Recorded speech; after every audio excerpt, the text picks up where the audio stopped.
Welcome to another episode of Women Investing in Women. Robin and I are extremely excited to join you in a conversation with another powerful woman we are happy to be featuring today. One of the reasons we do this program, Robin and I, is because we are committed to showcasing women who are paving the way to break the cycle of scarcity and lift up the sense of abundance so that we as women see how we can thrive as we support each other and as we lift each other up. And in that theme, we are excited to have our guest today, Dr. Linda Fisk. Linda is the founder of LeadHERship Global. So it's leadership with a her, LeadHERship Global. I met her through a friend of mine.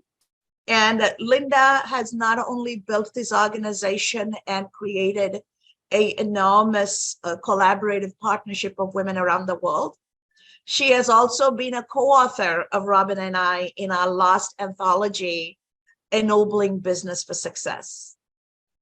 So happy and proud to have Linda here. Linda, welcome. Cass, thank you so much. It's such an honor to be on this program with you and Robin, two of my absolutely most inspiring leaders that I've had the privilege and honor of being in community with for the last couple of years. You both are doing such impactful work, and you're such inspirational leaders. It's honestly an honor to be here with you. Our pleasure. Thank you so much. So as we get started, Linda, can you share with our audience what inspired you to start LeadHERship Global, and how is LeadHERship Global changing the world for women and empowering women to become leaders? I love that question, Cass. Thank you so much. You know, in my experience, women often face political, social, organizational, and societal barriers and biases, a lot of obstacles and roadblocks that men typically do not. And I wanted to create a community of women that supported each other. I wanted to create an impactful community of extraordinary women in leadership around the globe, women that would deeply and meaningfully invest in the success and advancement of other women. And so LeadHERship Global created a comprehensive methodology and a phenomenally impactful community that is designed to unleash the full potential of high-performing women and growth-oriented leaders in a confidential, supportive, and private community. And what I have found is that women are anxious, they are enthusiastic, they are inspired to support the advancement and success of other women. So they help accelerate the success of women around them by helping them define their vision, grow their leadership, expand their influence, and really truly leave a lasting legacy. And that is, I think, the core benefit of joining any kind of community like LeadHERship Global, is that you get to meet inspirational leaders like both of you. You get to create lifelong friendships and be surrounded by people who are deeply invested in your success. And I feel like if you're able to join a community and really invest and engage in those relationships, you're going to be inspired and motivated by other women leaders who will cheer you on, who will offer counsel to you, who will support you to greater and greater levels of success and impact. Yeah. You know, I actually am a beneficiary of LeadHERship Global, as I'm part of that organization as well. And what I love is the collaboration and the community, and you even saying, hey, you should meet so-and-so, and so-and-so, you should meet so-and-so, and just a lot of collaboration. One of the reasons Cass and I started this podcast was to break down this stereotype that women compete. They compete with each other. It's a scarcity mindset. And you have to kind of claw your way to the top. once you get to the top, you're going to step on the fingernails of anyone trying to climb up behind you. We want to smash that. And the way you operate and LeadHERship Global operates exemplifies that collaboration. So how do you find that you help women get the mindset of it's an abundant world, we are collaborating, we're sharing resources? How do you help people, well, women in particular, get into an abundance mindset and a collaboration mindset? Well, the very first thing we do is we set expectations that in order to be a member of LeadHERship Global, there are really just 3 criteria. Number 1, you need to be a lifetime learner. You need to be someone who is curious, someone who believes that there's always something else to learn, to opportunities to grow, opportunities to advance. And your title and your level of worldliness and experience and expertise doesn't mean that you don't also have the opportunity to grow and to expand, whether it's your definition of success or whether it's your learning journey. So we want people who are curious, who are lifetime learners. And the second criteria is really we want to attract women who are deeply invested in the success of other women. So we want to create a community where women are honored, where they're valued, where they are lifted up and cheered on. We want to honor women, we want to respect women, and we want to attract a global community of women in leadership that are really anxious to invest deeply in the success of other women. Now, there may be some of our members that do much more giving than they do receiving, and there are other members that maybe receive a lot more than they give. But together, we create this phenomenal ecosystem where women have an opportunity to pour into one another. They have an opportunity to create and support personal and professional breakthroughs and help guide women to achieving greater leverage and greater freedom in their careers and business.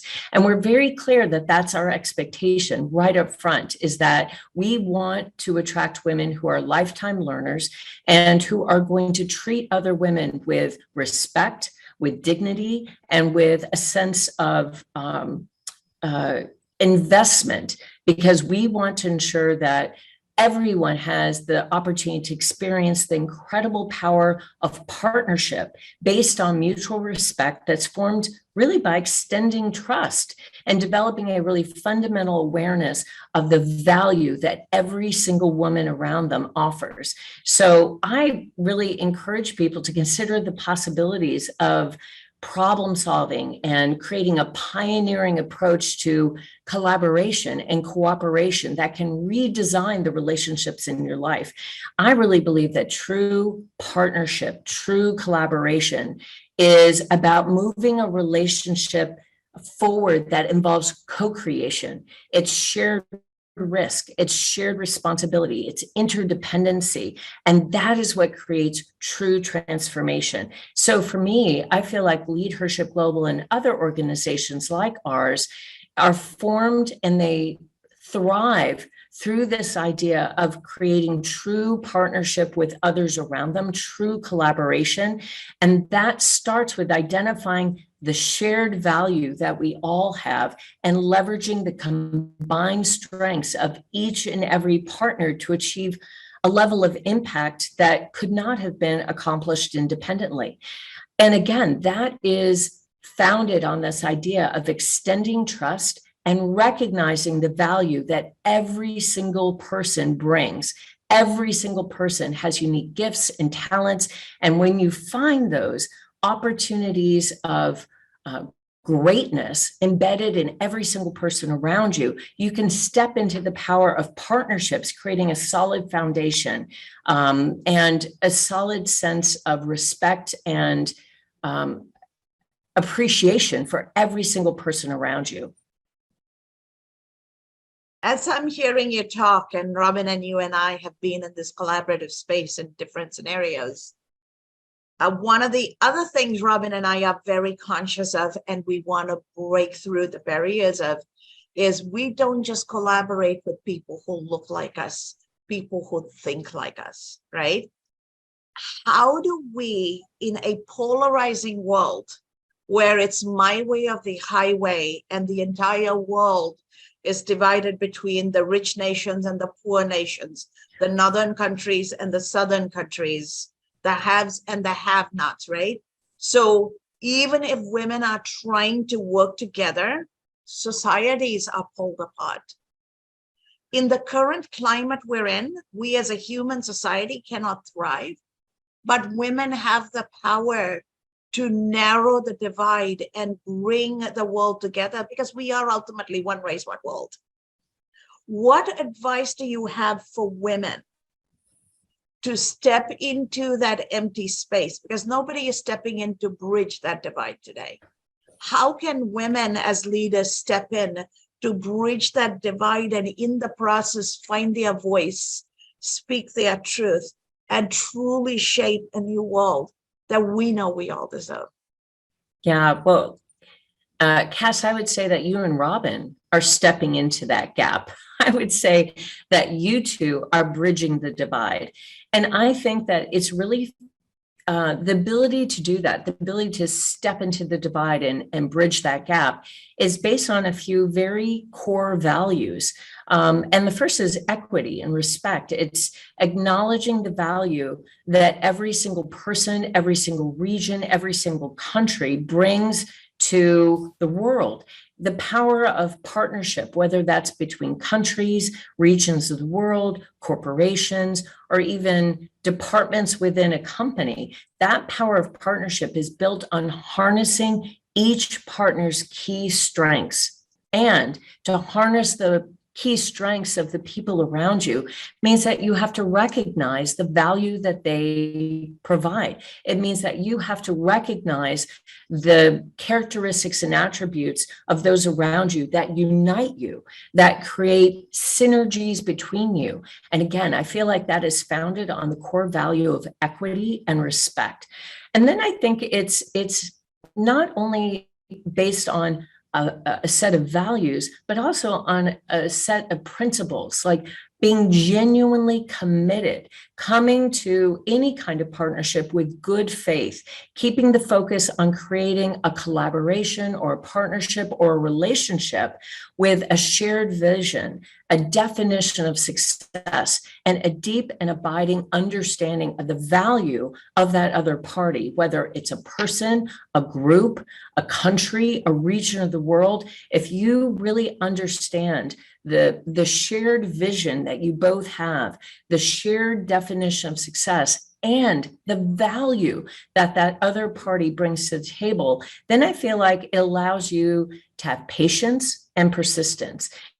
Patience is kind of creating the space for partners to break through rather than break down during difficult times. So if you have created a relationship with someone and you're able to be patient with them, persistent in the relationship, so that you're giving the space and time to work through the really difficult conversations, the really difficult issues, and you are deeply and thoroughly committed to that relationship, if you have a sense of genuine commitment, then I feel like over time, you build up this sense of trust and familiarity, and you have a sense of deep value, deep appreciation for what that other party brings to the table. Again, trust and familiarity are two cornerstones of any kind of collaboration, any kind of ability to bridge a gap. That's built up over time. It's through 1,000 small acts every single day that we're able to create this sense of patience and persistence to work through the really difficult conversations, the really different, as you said, polarizing viewpoints and areas of disparity.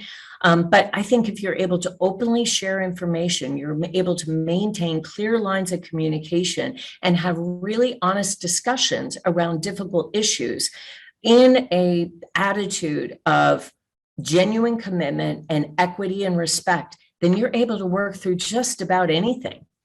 Wow. You know, I am loving everything that you're saying, especially, you know, the equity, the respect, the commitment. And I also heard in there people drawing on their character strengths, women drawing on what they have that's strong already within them. Oftentimes, when you ask people, what are your strengths, people might come up with, one or two things. In reality, people have many, many strengths, some which they use all the time, some they just use every now and again when the occasion calls for it. So what is your notion of women being able to find and develop and access and share their character strengths, or what they have good going for them? Yeah, and really there, Robin, I think you're talking about impactful leadership. And to me, impactful leadership is about making long-lasting, positive, and meaningful contributions, whether that's to an organization, a community, or a relationship.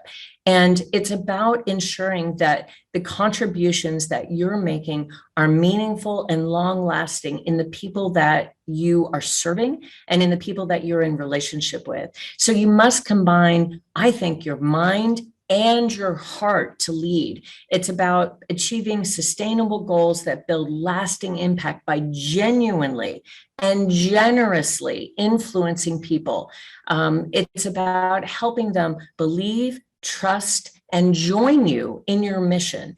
And what might be some of the strengths that we take for granted as women that help lead in high stakes situations, I think, to your point, need to be recognized and need to be celebrated. So I would invite everyone that's listening to this to recognize and apply their strengths to everyday leadership challenges. How can women help shape everything from the corporate environment to the political discourse as they continue to thrive? Well, a couple of things that come to mind for me in thinking through questions like that, which are really big questions, is one, I would encourage leaders to develop their own unique leadership style based on their own values, based on their own character traits, based on their own talents.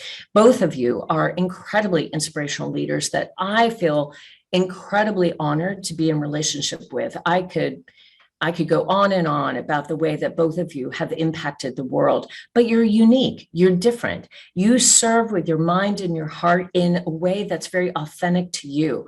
And I think it's important to incorporate an attitude of service, to genuinely connect with the people in your life and to actually earn their loyalty. And I think it's important to be generous. It's important to participate.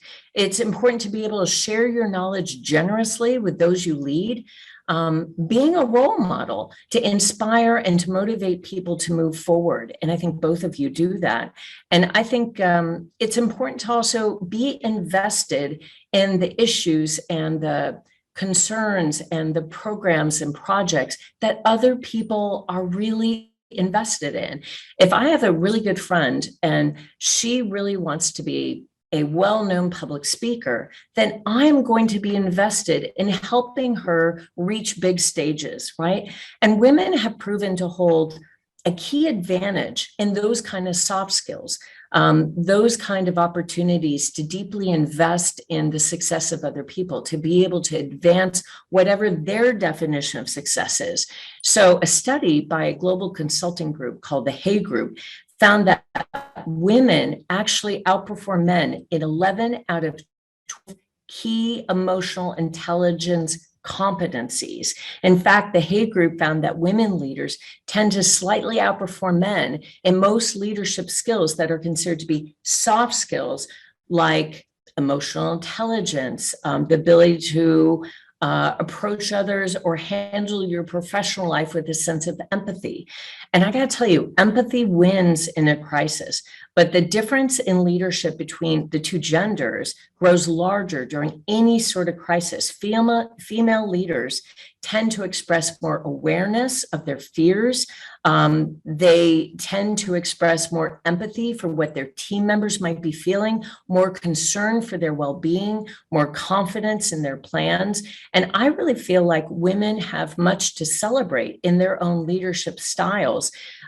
things from everything from the ability to network to the ability to collaborate with others, the ability to communicate both orally and in writing, the ability to think critically, and the ability to really connect with what's important to those around you and to really deeply understand what their definition of success is and then invest in those things. So I think there are a lot of leadership traits that are really very special that women offer and have deep competency in, but they may not recognize as a strength. And I would challenge women to really embrace those things that they may see as in almost like a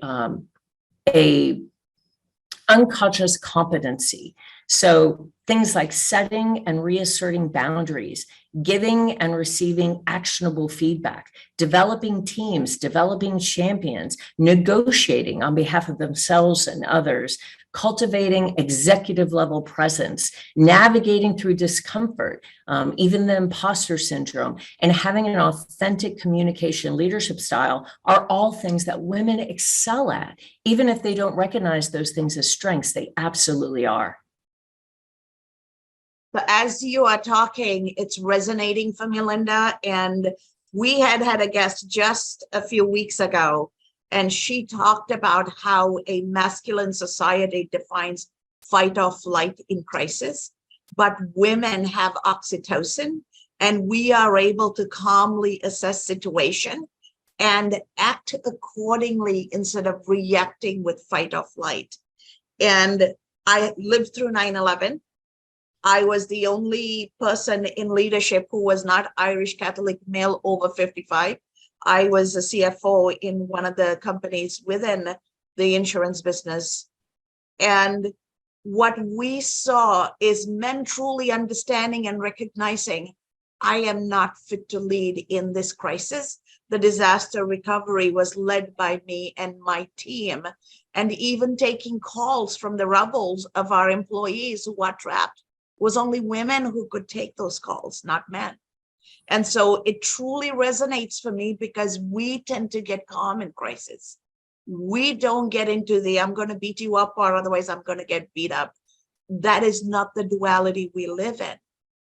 How can we then take this reality and the things we know as adult women?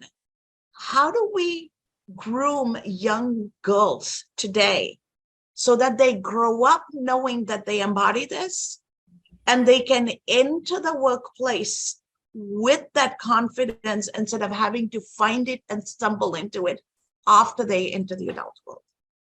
Oh my gosh, what a great question, Dr. Cass. I mean, holy cow. That is the crux of the issue, isn't it? I think that women have unique leadership capabilities that position them well to thrive in a rapidly evolving global workplace. We are in the midst of never seen transformation. This is unprecedented time of transformation. And in my mind, empathy, humility, and self-knowledge are absolutely key in accelerating leadership during this time of incredibly rapid change. And so for me, I think one of the ways that we can reach young women is that companies need to rethink work norms. I think we're really at a crossroads right now. And while there are some benefits to things like remote work, employees are dealing with financial uncertainty, burnout, mental health issues. And as a result, certain groups are really, I think, taking the brunt of much of that stress. And I feel like, certain groups are struggling, like working moms, Black women, senior women, and companies are at a place where they need to be deliberate about redesigning the workplace or risk losing women who are struggling the most. And some of that has to do with also being able to nurture and facilitate mentoring programs, coaching programs for women, and especially young women. Work-life flexibility was the #1 issue for women in 2022. And increasing flexibility could allow companies to better attract and retain not only diverse talent, but also to attract young women. And then having some sort of corporate gender responsibility plan could be really helpful, especially as women are being groomed into positions of higher responsibility as they're entering the workplace and they're trying to find where they belong. I think being able to create and sustain a culture that protects and empowers females, women that are just entering the workplace, all the way up to senior level women, whether that's a board member, a customer, a community member, whether that's a senior level executive, or someone that's right out of college entering the workforce. I think the companies need to focus on how to cultivate more women leaders and prevent women from leaking out of their leadership pipelines along the way. And so when organizations are clear that their women's leadership initiatives are helping them achieve their priorities, then those initiatives are better supported throughout the organization. So it's important that that organizations track and measure the ability for women to rise in the organization, for them to feel supported, for them to feel mentored and coached through the process, to see what the change is over time as women tend to ascend into positions of leadership, as women tend to be able to acclimate to more of a corporate structure. Even as a young woman, I feel like mentoring programs are absolutely key. Career and development resources are incredibly important, especially for young women, to be able to learn how to ascend into leadership positions and how to use their voice. And I think that women need to be assertive, to ask for the resources that they need from their managers, to ask for the level of support that they need from their managers. I hope that's helpful. Yeah. This is amazing. You've given us so many golden nuggets. We usually ask our guests for a golden nugget. You've already given us so many golden nuggets.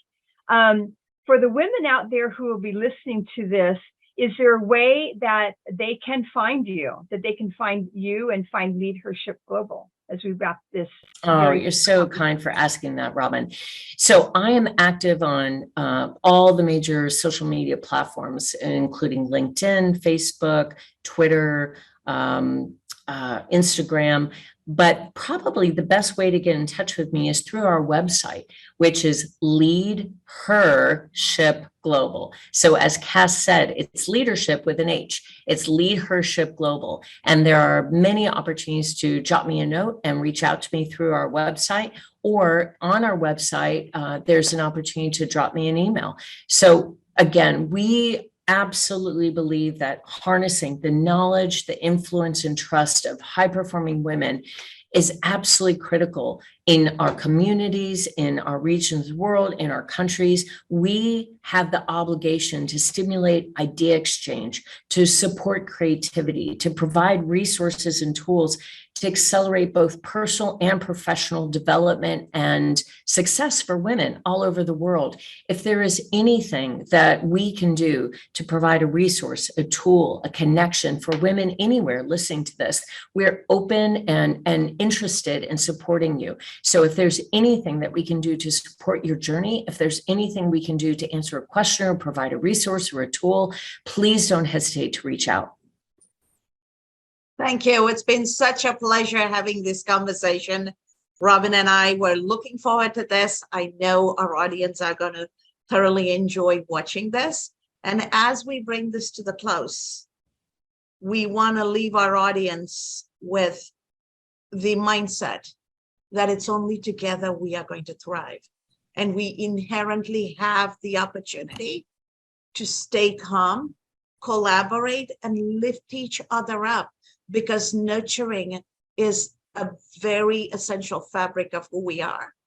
So every aspect of your life, every day, nurture you, nurture those around you, and lift the women up around you. And together, we truly can build a world that we each individually and collectively deserve.